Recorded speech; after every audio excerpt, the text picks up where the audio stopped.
India and the United States of America co-chair this initiative. And now, as the co-chair, I invite the President of the United States for his remarks. Well, ladies and gentlemen, thank you, all my colleagues. This is, someone once said in a similar domestic action that was positive, this is a big deal. This is a real big deal. And I want to thank you, Mr. Prime Minister.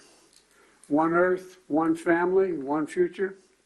That's the focus of this G20 Summit. And in many ways, it's also the focus of this partnership that we're talking about today. Building sustainable, resilient infrastructure, making quality infrastructure investments, and creating a better future. A future that presents greater opportunity, dignity, and prosperity for everyone. Last year, we came together as one to commit to this vision.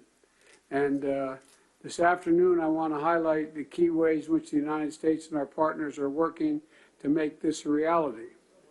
Economic corridors. You're going to hear that phrase more than once, I expect, over the next decade.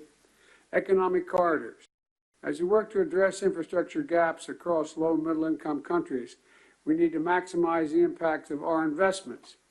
That's why a few months ago I announced that the United States will work with our partners to invest in economic corridors.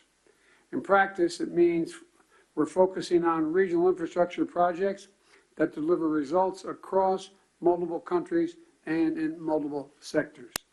And today I'm proud to announce that we've finalized a historic agreement for a new India, Middle East, Europe economic corridor.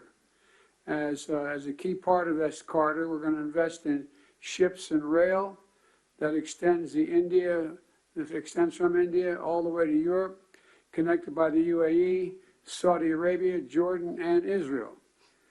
Bridging ports across 2 continents, unlocking endless opportunities, including making it far easier to trade, export clean energy, expand access to reliable, clean electricity, lay cables that will connect communities and secure a stable internet, contributing to a more stable, more prosperous Middle East.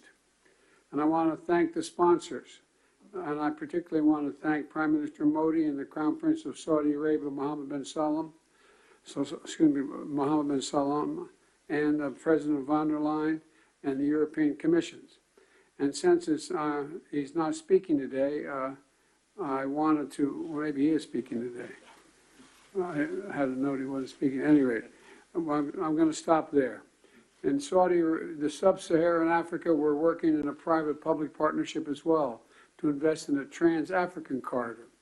That includes a new partner, the European Union. President von der Leyen, thank you for making this very possible. Together, as part of this corridor, we're going to invest in a new rail line that will extend from the western port in Angola to the DRC, to Zambia, and ultimately the Indian Ocean. It's a project that's about far from just laying tracks. It's about creating jobs, increasing trade, strengthening supply chains, boosting connectivity, laying foundations that will strengthen commerce and food security for people across multiple countries.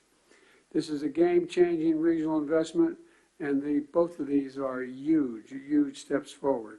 But they're far from the only ones. We're continuing to make big investments in infrastructure around the world.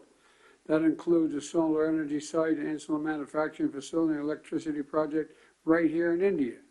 We're continuing to develop economic corridors across Africa, Asia, and the Americas.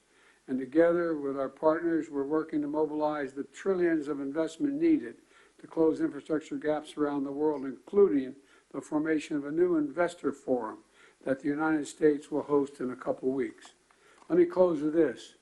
The world stands at an inflection point in history, a point where decisions we make today are going to affect the course of our future, all of our futures for decades to come. A point where our investments are more critical than ever. So together, let's continue to work as one to seize this moment in history and maximize our collective investments, to find new partners, to unlock new capital, because when we invest in low and middle income countries, all countries benefit. When we invest in emerging economies, all economies benefit. And when we invest in the future of people anywhere, people everywhere benefit. So I want to thank you again for being here. I look forward to working with all of you, and I'm going to turn it back to the Prime Minister. Thank you.